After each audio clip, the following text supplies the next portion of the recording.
இந்தியாவின் பிளேயிங் 11ல இவரை சேர்க்கலாமா வேண்டாமா என்ற ஆலோசனையில் ஈடுபட்டிருக்கிறார் ரோஹித் சர்மா.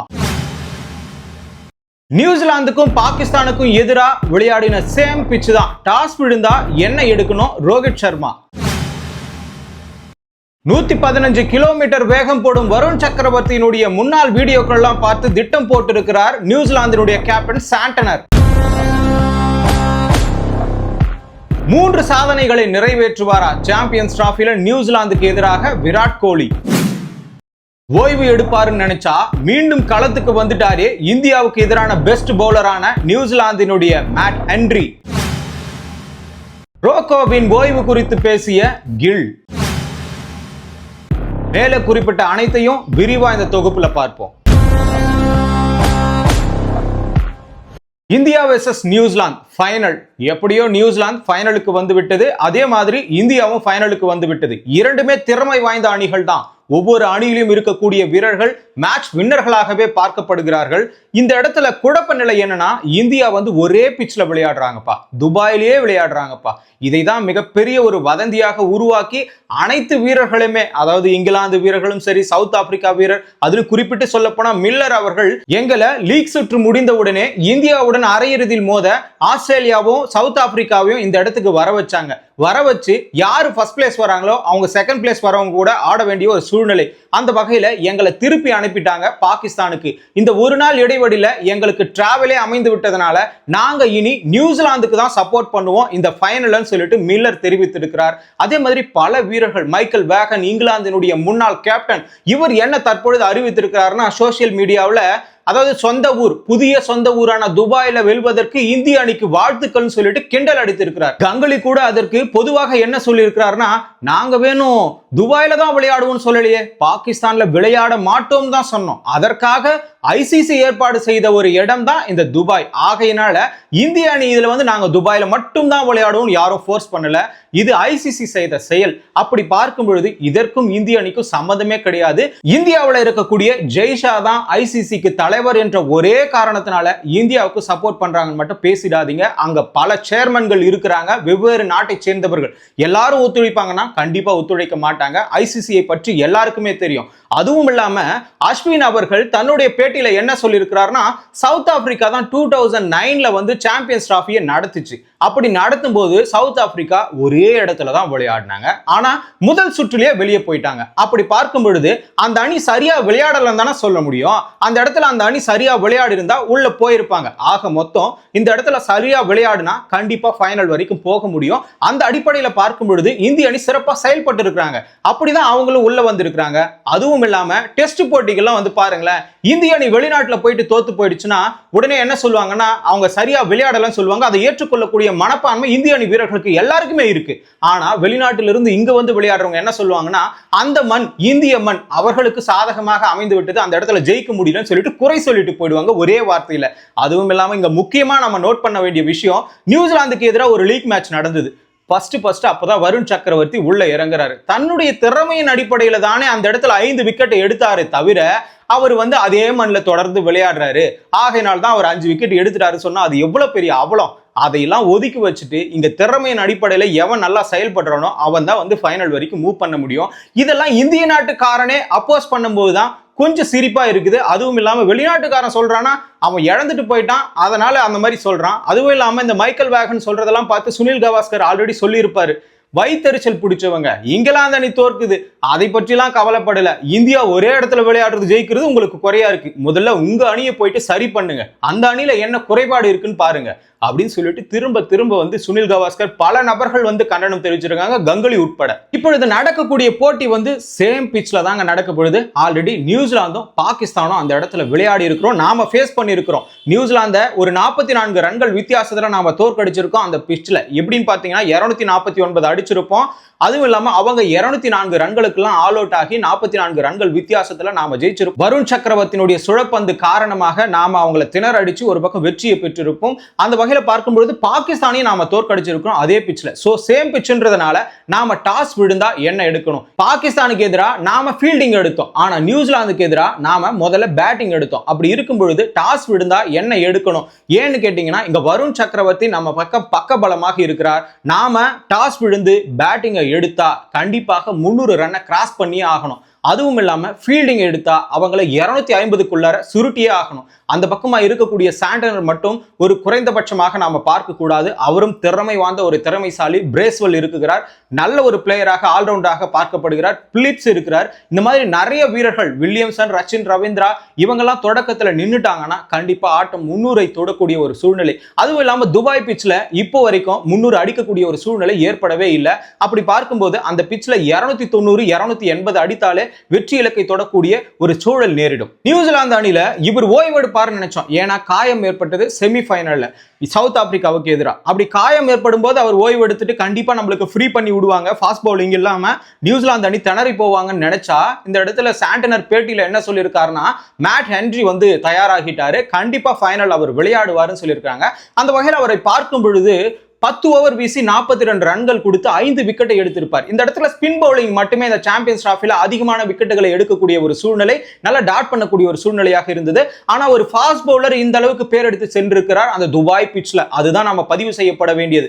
நம்முடைய டீம்ல கூட ஃபாஸ்ட் பவுலர் அந்த அளவுக்கு ஜொலிக்கல. ரன்னை கட்டுப்படுத்துவாங்க, ஆனா விக்கெட் எடுக்க முடியாது. ஆனா மேட் ஹென்றி ஒரு ஸ்பின்னருக்கு ஈக்குவலா அந்த துபாய் பிட்ச்ல செயல்பட்டு இருக்காருன்னு பார்க்கும் பொழுது அவரும் வந்து ஒரு திட்டம் போட வேண்டிய ஒரு பிளேயர் தான். அவருக்கு எதிராக இந்திய அணி கண்டிப்பா திட்டம் போட்டே தீரணும். இந்தியா எதிராக ஒரு நாள் போட்டி 11 போட்டிகளை விளையாடி 21 ரன்களை விட்டு கொடுத்திருக்கிறார். 4.48 எக்கனாமி வச்சிருக்கிறாரு. அதுவும் இல்லாம போலிங் ஆவரேஜ் 28 ரன்களை கொடுத்திருக்கிறாரு.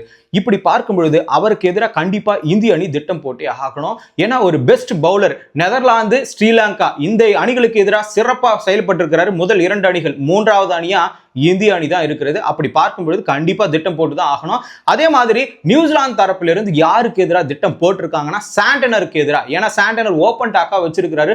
115 கிலோமீட்டர் வேகத்துல பால ரிலீஸ் பண்ணிருக்கிறாரு தான் அவுட் ஆகும்போது. அப்படிப்பட்ட வீரருக்கு எதிராக கண்டிப்பா நாங்க விளையாடியே ஆகணும், திட்டம் போட்டே ஆகணும். ஆனா அவரோட பவுலிங் நாங்க அதிகமா எதிர்கொள்ளல. அப்போ நாம எதை பார்த்து அதை ஐடியா கிளிக் பண்ணணும்னு பார்த்தா, முன்னாள் வீடியோக்கள் வருண் சக்கரவர்த்தி எந்த மாதிரியான பால்களை போடுறார், கூகுளி எப்படி போடுறார், ஸ்பின் பவுலிங், ஆஃப், அதே மாதிரி லெக் ஸ்பின், எல்லா பவுலிங்கை எப்படி வீசுறாருன்றத மொத்த நுணுக்கத்தையும் பார்த்து நாங்க எல்லா பிளேயர்ஸும் அதை கத்துக்கிட்ட வரைக்கும் நாங்க வீடியோ போட்டு தான் திட்டம் போட்டோம் சொல்லி சாண்டனர் அவர்கள் ஓபன் டாக் வச்சிருக்கிறாரு. ஏன்னா வில்லியம்சன் உட்பட, ரச்சின் ரவீந்திரா உட்பட, டிராவிஸ் ஹெட் ஒரு பக்கம் அவரை விக்கெட்டை எடுத்திருப்பாரு. ஸோ இவையெல்லாம் பார்க்கும் பொழுது அந்த பாலோட சூட்சமம் என்ன அப்படின்றது தெரிஞ்சுக்கிறதுக்காக தான் நாங்கள் வீடியோ போட்டு வருண் சக்கரவர்த்திக்கு எதிராக ரொம்ப வந்துட்டு திட்டம் போட்டிருக்கோம். ஏன்னா அவர் அன்ஆர்த்தடாக்ஸ் பிளேயர்னு சொல்லி ஒரு பக்கம் சாண்டனர் பதிவு செஞ்சிருக்கிறார். இவ்வளவு வெளிப்படையா ஒருத்தரை பாராட்ட வேண்டிய அவசியம் இல்லை. விளையாடி இருக்கிறது 2 மேட்ச் தான். ஒன்னுத்துல 5 விக்கெட்டு, இன்னொருத்துல 2 விக்கெட்டு. இந்த அடிப்படையில் பார்க்கும்போது கோல்டன் பால் வாங்கக்கூடிய ஒரு தருணம் கூட அமையலாம். மேட் ஹென்றி இந்த போட்டியில விளையாடாம இருந்திருந்தா, இப்ப மேட் ஹென்றி விளையாடுறாருன்னா அவரோட +4 அந்த மாதிரி விக்கெட் எடுத்தால் மட்டுமே இவருக்கு கோல்டன் பால் கிடைக்கும். ஆனா மேட் ஹென்றி அப்படி செயல்படுவாரான்றது கேள்விக்குறிதான். ஏன்னா முகமது ஷமி கூட 8 விக்கெட் எடுத்து வச்சிருக்காரு. அவரை விட கோல்டன் பால் வாங்க வேண்டும் என்றால் +3 விக்கெட். மேட் ஹென்றி எவ்வளவு எடுக்கிறாரோ அவரை விட +3 எடுக்கணும். அப்போதான் அவருக்கும் கோல்டன் பால் கிடைக்கும். ஆக மொத்தம் நம்ம பக்கம் வருண் சக்கரவர்த்தி ஒரு அன்ஆர்த்தடாக்ஸ் பிளேயர், கீ பிளேயரா பார்க்கப்படுகிறார். அதுவும் இல்லாம இந்தியாவில் விராட் கோலி ஒரு 3 சாதனைகளை நிறைவேற்றுவார்னு சொல்லிட்டு தான் எல்லா தரப்புலையுமே விவாதம் போய்கொண்டிருக்கிறது. ஆனா அதை விட நமக்கு முக்கியம் சாம்பியன்ஸ் டிராஃபி தான். சாம்பியன்ஸ் டிராஃபியோட இந்த சாதனைகளும் நிறைவேற்றப்பட்டால் எல்லாருக்குமே மன திருப்தியாக இருக்கும். என்னன்னு பாக்குறீங்களா? கோல்டன் பேட், அதுவும் இல்லாம சாம்பியன்ஸ் டிராஃபில அதிக ரன்கள் யார் நியூசிலாந்துக்கு எதிராக ஒரு நாள் போட்டிகள் அதிக ரன்கள்ல இந்தியா தரப்புல எடுத்திருக்கிறாங்க, உலக அளவுல எடுத்திருக்கிறாங்க. இப்பொழுது சாம்பியன்ஸ் டிராஃபில அதிக ரன் எடுத்திருக்கிறது வேற யாரும் இல்ல, வெஸ்ட் இண்டீஸ் வீரர் கெயில் அவர்கள் 746 ரன்கள் 17 இன்னிங்ஸ்ல எடுத்திருப்பாரு. இப்பொழுது விராட் கோலி அவர்கள் 701 ரன்களுடன் இருக்கிறார். இன்னும் அந்த சாதனையை முறியடிக்கணும்னா ஃபைனல்ல 46 ரன்கள் அடித்தால் மட்டும் போதும். அந்த இடத்துல சாம்பியன்ஸ் டிராஃபில அதிக ரன்கள் அடித்தவர் பட்டியல்ல முதலிடத்துல வந்துருவாரு. நியூசிலாந்துக்கு எதிராக ஒரு நாள் போட்டியில இந்திய தரப்பிலிருந்து அதிக ரன்கள் அடித்தவர் பட்டியல்ல சச்சின் அவர்கள் முதலிடத்துல இருக்கிறாரு, 1760 ரன்கள். ஆனா 2வது இடத்துல 1656 ரன்களுடன் விராட் கோலி இருக்கிறார். அதை முறியடிக்கணும்னா 105 ரன்கள் ஃபைனல்ல இவர் அடிச்சே ஆகணும்ன்ற ஒரு சூழல் இருக்கிறது. அதே மாதிரி உலக அளவுல நியூசிலாந்துக்கு எதிராக ஒரு நாள் போட்டியில அதிக ரன்கள் அடித்தவர் பட்டியல்ல முதலிடத்துல இருக்கிறது ரிக்கி பாண்டிங் தான். 1956 ரன்களை அடிச்சு முதலிடத்துல இருக்கிறாரு. அதுவும் இல்லாம 3வது சாதனை என்ன தெரியுமா? கோல்டன் பேட் தான். இந்த கோல்டன் பேட்காக இவர் இன்னும் அடிக்க வேண்டிய ரன் ரொம்ப அதிகமாகவே இருக்கிறது. அதுவும் இல்லாம முதலிடத்துல இருக்கிறது பென் டக்கட் தான், 227 ரன்கள். 2வது இடத்துல ரச்சின் ரவீந்திரா, நியூசிலாந்தை சேர்ந்தவர், 226 ரன்கள்.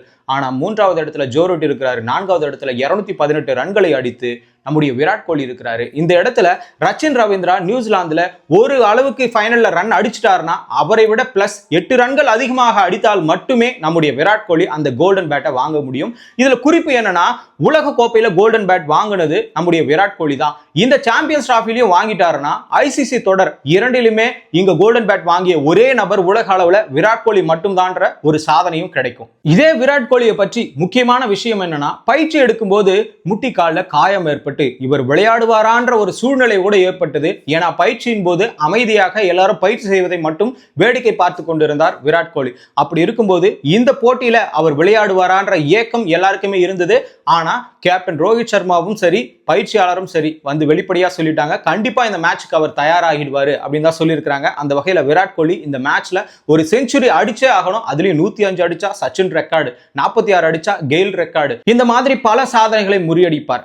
இந்தியாவினுடைய பிளேயிங் 11ல குல்தீப் யாதவை எடுக்கலாமா வேண்டாமா அப்படின்ற ஒரு விவாதம் போய்கொண்டே இருக்கிறது ரோஹித் சர்மாவுக்கும் கௌதம் கம்பீருக்கும். ஏன் தெரியுமா, இப்ப 4 ஸ்பின்னரை வச்சு நாம போறோம். ஆனா பவர் பிளேலையும் இறுதி கட்டத்திலையும் ஒரு நெருக்கடி தருவதற்காக ஒரு ஃபாஸ்ட் பவுலர் இல்ல. ஏன் குல்தீப் யாதவ் மேல கை வைக்கிறாங்கன்னா, குல்தீப் யாதவ் சரியாக செயல்படவில்லை இந்த சாம்பியன்ஸ் டிராஃபிலன்னு சொல்லி ஒரு பக்கம் விவாதம் 2 பேருக்குமே இருக்கிறது. ஆனா ரோஹித் சர்மா அந்த விவாதத்திலிருந்து மீறல, கொள்கை அடிப்படையில் கரெக்டா தான் இருக்கிறாரு. T20 வேர்ல்டு கப்ல எப்படி ஒரே ஸ்குவாட கடைசி வரைக்கும் எடுத்துட்டு போனாரோ, 2023 ODI வேர்ல்டு கப்ல எப்படி ஒரே ஸ்குவாட கடைசி வரைக்கும் எடுத்துட்டு போனாரோ அந்த மாதிரி தான் நான் இப்போதும் எடுத்து போவேன். ஏன்னா எப்பயாவது அது வின்னிங் பவுலராக மாறுவார்ன்ற ஒரு நம்பிக்கை எனக்கு இருக்குதுன்னு சொல்லிட்டு குல்தீப் யாதவ் மேல ஒரு நம்பிக்கை வச்சிருக்கிறார். ஆனா கம்பீரனுடைய நோட்டம் என்னன்னா, இந்த மாதிரி இறுதி கட்டத்திலையும் பவர் பிளேலையும் ரன்கள் அதிகமாக வாரி இறக்கக்கூடியவராக அவர் மாறுகிறார். ஏன்னா அவரால் கட்டுப்படுத்த முடியல.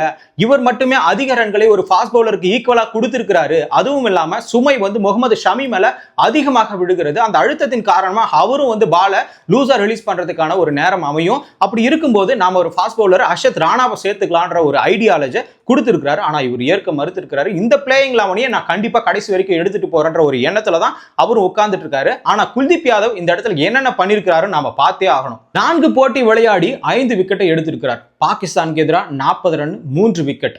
அதே மாதிரி நியூசிலாந்துக்கு எதிராக 56 ரன்கள் 2 விக்கெட். அதே மாதிரி பாத்தீங்கன்னா ஆஸ்திரேலியாவுக்கு எதிராக 8 ஓவர் போட்டு 44 ரன்களை விட்டு கொடுத்து 0 விக்கெட்டை எடுத்திருக்கிறார். இந்த மாதிரி விக்கெட்டையே எடுக்க முடியாத ஒரு நிலை, ரன்களையும் அதிகமா வாரி வழங்குறாரு. இங்க ஸ்பின்னர் தான் மிகப்பெரிய ஒரு ஜோன்ல பார்க்கப்படுகிறது. அந்த பக்கமாவது மேட் ஹென்றி இருக்கிறாங்க, நிறைய ஃபாஸ்ட் பவுலர் இருக்கிறாங்க, 2 பவுலர் இருக்கிறாங்க. அதே மாதிரி ஸ்பின்னர்ஸ் 3 பேர் 4 பேர் இருக்காங்க. நம்ம பக்கமும் 4 பேர் இருக்காங்க. இந்த 4 பேர் மட்டும் தான் அஸ்திவாரமாக அமைவார்கள். ஏன்னா இடையில ஆடும்போது அவர்கள் பார்ட்னர்ஷிப்பை போடக்கூடாது. அவங்களும் ஸ்பின்ல தடுமாறுறாங்கன்றது இந்தியாவுடன் எதிர்கொள்ள போதுதான் எல்லாருக்குமே தெரிஞ்சது. அது வரைக்கும் நியூசிலாந்து அணியினர் ஸ்பின்னர்ஸை நல்லா டீல் பண்ணுவாங்க, ஸ்பின்னர்ஸை நல்லா ஆடுவாங்கன்னு சொல்லிட்டு தான் எல்லாருமே சொல்லிட்டு இருந்தாங்க. ஆனா வருண் சக்கரவர்த்தியினுடைய அன்ஆர்த்தடாக்ஸ் பவுலிங் மூலமாக அவர்கள் தடுமாறி எல்லா விக்கெட்டையும் இழந்து அந்தந்த இடத்துல தடுமாறி போயிட்டு மேட்சையே தோத்துட்டு போயிட்டாங்க 44 ரன் வித்தியாசத்துல. ஆனா எல்லாருடன் ஆடும்போது ஒரு வலிமையான அணியாக தான் அவங்க தெரிஞ்சாங்க. ஆனா இது வரைக்கும் பாத்தீங்கன்னா ஃபைனல்ல இந்தியா வந்துச்சுன்னா கண்டிப்பா நியூசிலாந்து ஜெயிக்கக்கூடிய ஒரு வரம் இருக்கிறது. அதே மாதிரி இந்தியாவுக்கு எதிராக ஃபைனல்ல நியூசிலாந்து வந்துச்சுன்னா கண்டிப்பா இந்தியா தோற்கக்கூடிய ஒரு சாபம் இருக்கிறது. அந்த அடிப்படையில் பார்க்கும் பொழுது இந்தியா ஃபைனல் போனது நியூசிலாந்துக்கு வரமாக அமையுமா, இல்ல நியூசிலாந்து ஃபைனல் போனது இந்தியாவுக்கு சாபமாக அமையுமான்னு சொல்லிட்டு நாம தொடர்ந்து பார்ப்போம். அதுவும் இல்லாம ரோகோவினுடைய ஓய்வு குறித்து கில் அழகா பதில் சொல்லியிருக்கிறாரு. சாம்பியன்ஸ் டிராஃபியினுடைய பிரஸ் மீட்ல கில் கிட்ட ஒரு கேள்வி கேட்கிறாங்க. இந்த போட்டி முடிந்தவுடன் 38 வயதான 36 வயதான விராட் கோலியும் ரோஹித் சர்மாவும் ஓய்வு அறிவிப்பாங்களா? ஏன்னா முன்னாடியே பாத்தீங்கன்னா ரோஹித் சர்மாவும் சரி அதே மாதிரி கோலியும் சரி T20 ஃபார்மேட்ல ஓய்வை ஒரே நேரத்தில் அறிவிச்சாங்க, அந்த கப்பை அடிச்சு முடிச்ச உடனே. அதே மாதிரி இந்த சாம்பியன்ஸ் டிராஃபிலையும் ஒரு நாள் தொடர்ந்து ஒரு ஐசிசியாவது அவர் அந்த கப்பை வாங்கிய உடனே அந்த ஓய்வு அறிவிப்பார்ன்ற ஒரு ஏக்கம் எல்லாருக்குமே இருக்கிறது. அதுவும் இல்லாம 2027 வேர்ல்டு கப்புக்காக இவங்க இளைய தலைமுறைக்கு வழி விடுவாங்க. அடுத்த கேப்டன் யாருன்ற ஒரு விதையும் போடுவார்கள். அவங்களையும் வளர்க்க வேண்டும் இல்ல. ஏன்னா 2027 வேர்ல்டு கப்ல ஒரு கேப்டன் நிலையா இருந்தால் மட்டும்தான் அந்த வெற்றி இலக்கை அடைய முடியும். அப்படி பார்க்கும் பொழுது இவர்கள் இன்று ஓய்வு அறிவிப்பார்களான்ற ஒரு கேள்வி எழுந்தது. உடனே கில் அவர்கள் என்ன சொன்னார்னா, இங்க சாம்பியன்ஸ் டிராஃபி தான் நடந்து கொண்டு இருக்குது, அவங்க ஓய்வு அறிவிப்பாங்களா அறிவிக்க மாட்டாங்களான்னு நாங்க யாருமே கலந்து ஆலோசிக்கல. ட்ரெஸ்ஸிங் ரூம்லயும் அதை பற்றி யாருமே பேசல. ஏன்னா இப்ப முக்கியமானது சாம்பியன்ஸ் டிராஃபி தான். அது அவர்களுடைய முடிவு, அவங்க எடுத்திருப்பாங்க, அவங்க சொல்லுவாங்கன்னு சொல்லிட்டு கில் அழகா அந்த இடத்துல இருந்து தப்பிச்சிருக்கிறாரு. அதே மாதிரி அவங்க ஓய்வு அறிவிக்கணுமா அறிவிக்க கூடாதுன்றது அவங்களுடைய முடிவு. அவங்களுடைய உடல் வலிமை எப்படி இருக்கிறது, அவங்களுடைய பேட்டிங் ஃபார்ம் எப்படி இருக்கிறதுன்னு அவங்களுக்கு தெரியும். அவங்களா சேர்ந்து முடிவு எடுக்கும் போதுதான் அவங்களுக்கு அது திருப்தி அளிக்கும். வரைக்கும் நாமளா அழுத்தம் கொடுத்து வெளியே அனுப்பணும்னா அப்போ 4 ஐசிசி தொடர்களையும் ஃபைனலுக்கு கொண்டு போன ரோஹித் சர்மாவுக்கு என்ன மரியாதை, அது கூட இருந்து பயணிச்ச கோலிக்கு என்ன மரியாதை? ஆகையினாலதான் இதற்கு முன்னாள் தலைமுறையெல்லாம் கேப்டனுடைய பேர் தோனி, கபில் தேவ், அதே மாதிரி பாத்தீங்கன்னா கங்குலி, இந்த மாதிரி தான் பேர்கள் இருக்கும். ஆனா இந்த தலைமுறையில் மட்டும்தான் ரோகோவின் எரான்ற மாதிரி ஒரு அமைப்பு அமைந்திருக்கிறது. சோ இது சாத்தியப்படக்கூடியதுதான். ஏன்னா இந்த வாட்டி சாம்பியன்ஸ் டிராஃபி அடிச்சுட்டாங்கன்னா ரோகோவின் எரா தான் அப்படிதான் இருக்கும். T20 world cup, champions trophy world cup, ODI 2023ல ஃபைனல். இப்படி பார்க்கும் பொழுது இன்றைய சாம்பியன்ஸ் டிராஃபி போட்டியில ஃபைனல் நடக்க போகுது. இதுல நியூசிலாந்து வெற்றி பெறுமா இல்ல இந்தியா வெற்றி பெறுமான்னு சொல்லிட்டு நீங்க கமெண்ட்ல சொல்லுங்க.